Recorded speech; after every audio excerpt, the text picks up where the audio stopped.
Hi అండి. జగన్‌మోహన్ రెడ్డి నెల్లూరు పర్యటన అనేది చాలా గ్రాండ్‌గా అయితే సక్సెస్ అయిందనుకోవచ్చు ఒక రకంగా చెప్పాలంటే. ఎందుకంటే ఒక పక్కన పోలీసులు ఆటంకాలు కదిలించినప్పటికీ కూటమి గవర్నమెంట్ చంద్రబాబు నాయుడు గారు, లోకేష్ చాలా పన్నాగాలు పన్నారు. దాదాపు 2000 మంది పోలీసుల్ని మోహరించి ఎక్కడికెక్కడ కార్యకర్తలను ఆపే ప్రయత్నం చేశారు. ముళ్ళ కంచెలు వేశారు. రోడ్లకు అడ్డంగా గోతులు తవ్వారు. అయినప్పటికీ ప్రజలు ఎక్కడ కూడా ఆహ్, వెనక్కెళ్ళకుండా వాళ్ళ నాయకుడిని చూడటానికైతే ప్రజలైతే ఎగబడ్డారండి నెల్లూరులో. ఇది మటుకు ఖచ్చితంగా జగన్మోహన్ రెడ్డి సక్సెస్ అయ్యాడనుకోవచ్చు ఒక రకంగా నెల్లూరు పర్యటన. ఎందుకంటే దీనికి ముందే ఎప్పుడో ఒకసారి చేయాల్సింది పర్యటన. కాపోతే కొన్ని అనివార్య కారణాల వల్ల అయితే అది పర్యటన అయితే రద్దయింది. సరే ఈరోజు చూసుకుంటే చాలా భారీగా జనాలు రావడము, ఇంక దాన్ని వీఎఫ్ఎక్స్ అంటారు, గ్రాఫిక్స్ అంటారు. ఇంక అయన్నీ పక్కన పెట్టేస్తే నిజంగానే ట్రూగానే వచ్చారు జనాలైతే. అది కూటమి చెప్పే మాటే గాని ఖచ్చితంగా నిజంగానే జనాలైతే విపరీతంగా వచ్చారు.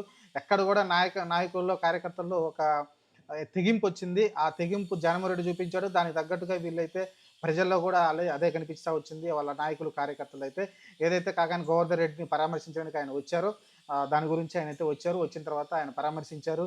ఆయన గురించి అంటే ఆయన జైల్‌లో ఉన్నారులే.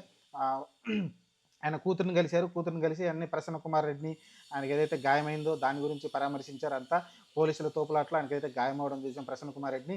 ఇలా ఓవరాల్‌గా అయితే కొన్ని ఘర్షణలు పోలీసులకి, కార్యకర్తల మధ్య, నాయకుల మధ్య ఘర్షణలు వీటన్నిటి మధ్య అయితే ఆహ్, జగన్మోహన్ రెడ్డి సక్సెస్ అయ్యాడనుకోవచ్చు. అలానే చాలా ప్రశ్నలు కూడా లేవనెత్తారు. ఇన్ని కేసులు ఒకదాని మీద 14 కేసులు పెట్టారు. అన్ని సిల్లీ కేసులే. ఒక్కటి కూడా ఒక నిలబడే కేసు అయితే పెట్టలేదు. ఒకటి కూడా స్ట్రాంగ్ కేసు లేదని అయితే జగన్ గారు అయితే చెప్పుకొచ్చారు. కాకాని గోవర్ధన్ రెడ్డి పైన ఉన్న కేసుల పైన అయితే. అలానే ప్రసన్న కుమార్ ఇంట్లోకి వెళ్ళినప్పుడు దాదాపు 80 మంది నుంచి 100 మంది తాగేసి వచ్చి వాళ్ళ ఇంటి మీద దాడి చేయడం కావచ్చు, వాళ్ళ కారుని ధ్వంసం చేయడం కావచ్చు. అలానే ప్రసన్న కుమార్ ఒకవేళ ఇంట్లో ఉండుంటే అతను కూడా చంపేసేవాళ్ళేమని చెప్పడం చూసాం. అలానే 80 సంవత్సరాలు ఇంట్లో ఉన్న వాళ్ళ అమ్మగారిని భయభ్రాంతులకు గురి చేశారని అయితే ఈ టీడీపీ వాళ్ళనైతే చెప్పుకొచ్చారు. ఓవరాల్‌గా అయితే నిన్నైతే చాలా చాలా చెప్పాలంటే ఒక రకంగా కూటమికి భయం పెట్టేలాగైతే ఆయనైతే అంత దురుసుగా అయితే ముందుకెళ్ళిపోయారు. చూద్దాం మరి దీనిపైన ఎలాంటి ప్రభావం ఉంటుందో, కూటమి పైన చంద్రబాబు నాయుడు గారు ఎలా ఉంటారో చూడాలి. ప్రస్తుతానికైతే భయపడ్డారంటున్నారు. నాకు తెలిసి ఇంత సీన్ చేయాల్సిన అవసరం అయితే నాకనిపించింది. మరి చూద్దాం. ప్రస్తుతానికైతే జగన్‌మోహన్ రెడ్డి అయితే ఈ నెల్లూరు టూర్ అనేది చాలా సక్సెస్ అయింది. సక్సెస్‌లో కూడా గ్రాండ్ సక్సెస్ అయింది.